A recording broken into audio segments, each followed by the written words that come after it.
We are currently in unprecedented times. Visual novels are facing a situation so severe that the future of the entire medium is at stake.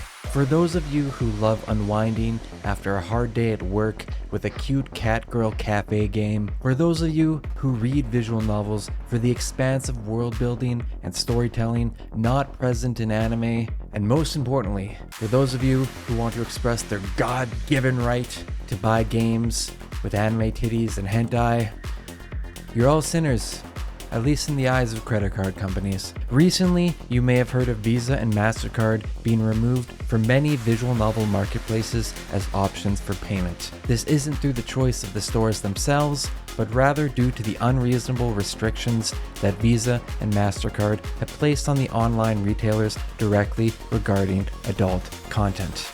Now, these restrictions, of course, began in good morality. Due to some events that happened years ago, which I'll go into detail later, MasterCard decided that tough restrictions needed to be made for adult content retailers to ensure it wasn't being used for illegal, immoral purchases. This in itself is fine. No one is going to get mad at credit card companies stopping bad actors such as pedophiles from purchasing and consuming unsavory content. The problem mostly came after that. Almost all online services rely on Visa and MasterCard for payment, and a majority of people only use Visa and MasterCard for their online purchases. But another way, if you're not offering Visa and MasterCard as payment options, you'll lose a huge chunk of business. So online services such as Pornhub drained the swamp of all unverified adult content, and the issue quietly died down, but it did not disappear. I present to you visual novels, the perfect in-between of light novels and anime, with a nice dose of some of the most overwhelmingly wholesome and extremely disgusting hentai content you can find on the internet. Visual novels are just one of the many suffering mediums from the crackdown on adult content. And whilst there are certainly some visual novels I see people play and think, alright, that's it. Maybe we are the bad guys. Anime was a mistake, guys. A couple of bad eggs shouldn't mean the nuking of one entire form of media. Today I talk about this issue in the hopes that I can bring awareness to as many people as possible, as well as encourage discussion, so that not only visual novels, but also other forms of adult-related media don't slowly get choked by the two largest payment processing companies in the world. Because at the end of the day, this isn't about hentai, and it isn't about porn. It is about the freedom for online stores to sell the adult goods they want without fear. And for the buyers to be able to purchase their legal goods without their credit card daddy saying no. I mean, sure, maybe I want to see a nude anime girl looking down and stepping on me, and sure, bonus points if she has fox ears, but that's besides the point.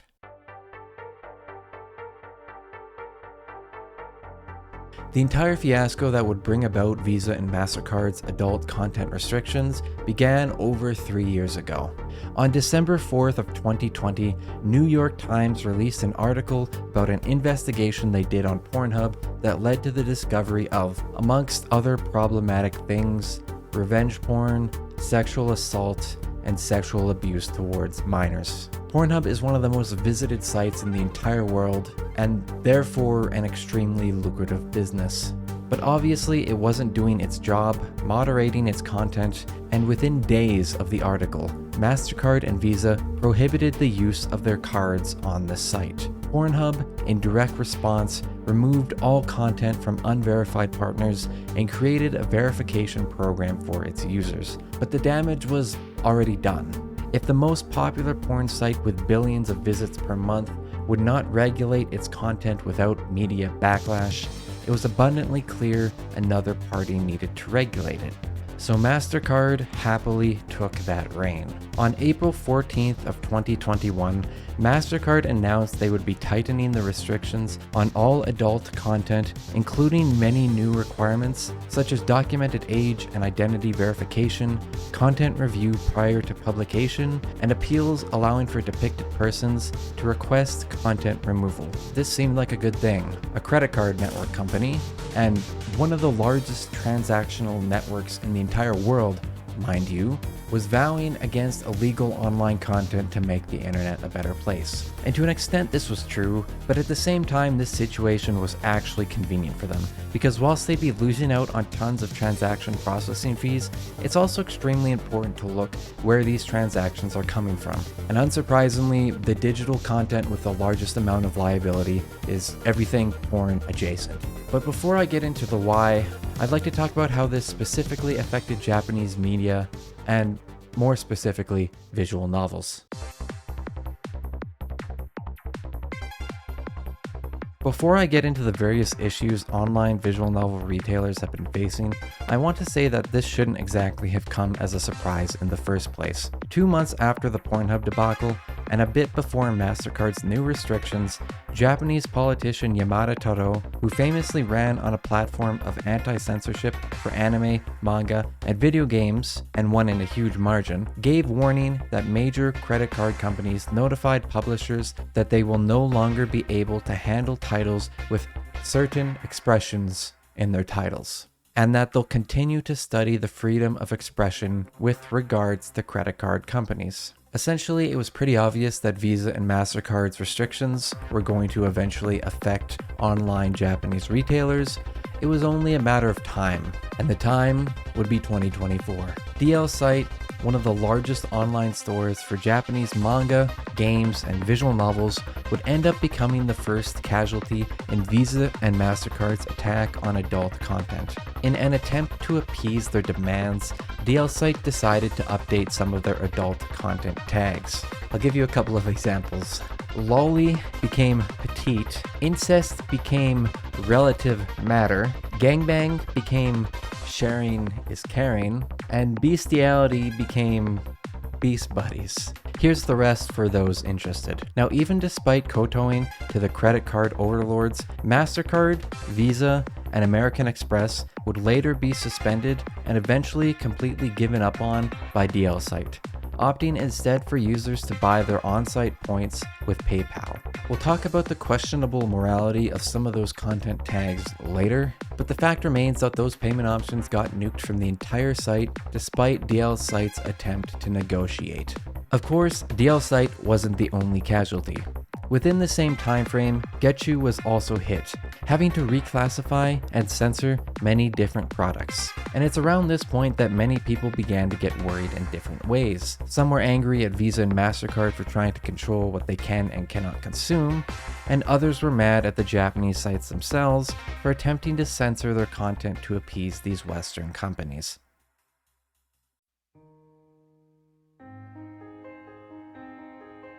It's very difficult to quantify how bad of a situation this is for the entire visual novel industry, especially for Western fans, because the Western side of visual novels was already extremely struggling. Translating visual novels is not very profitable for companies because the medium is niche and translation is not always cheap. It was only within the last 10 years that many visual novels got official translations and even releases alongside their Japanese counterparts. The situation is not yet code red, but it's getting worse. The sites being targeted continue to grow, and there's little for retailers to do than to just accept Visa and MasterCard's conditions or just drop them entirely. If this situation continues to expand to the point where Steam and Amazon are affected, this could very well spell the end for visual novels in the West. We already see harsh moderation from Steam on adult games. While Steam has an adult content store, the games there are under such heavy moderation that many VN developers opt to cut out all adult content and allow readers to download an external patch. A great example of why they do this is a visual novel called Order Us, which got rejected by Steam despite being on the adult store because one of the heroines was flat-chested and therefore accused of looking childlike. This picked up decent attention, but it's a signal of a much larger problem. At the end of the day, if Steam becomes under fire from Visa and MasterCard, you can say goodbye to your visual novels. But if the escalation of removing adult content continues, Steam or not, there won't be many online retailers left that'll offer visual novels in the first place. Here is the most recent list of Japanese sites with suspended credit card payments. Sure, Visa and MasterCard aren't the only payment options out there, and many stores are getting by through offering points that you can buy with Visa and MasterCard via PayPal, but I doubt this situation will last. Man, if only that cryptocurrency thing worked out, am I right, guys? When you consider the case of Nico Nico, which doesn't even offer any adult content on its site, also was denied service from MasterCard and American Express, it's truly worrying what this precedent could set if not intervened by governments. Credit card companies are overreaching beyond what should be allowed, and it's for that exact reason we have to spread the word before this becomes the new norm. Throughout this video, I have mentioned MasterCard, Visa, and American Express, and I'd just like to chime in to say that even though this problem is mostly Visa and MasterCard, there's nothing stopping any other credit card network from following suit without intervention. Let's just hope this intervention happens before the visual novel industry goes under. So now that you understand when this started, what has happened, what will likely continue to happen, and what it'll result in, I want to talk about why it's happening, because it's not as simple as looking back, pointing towards Pornhub and saying, he did it.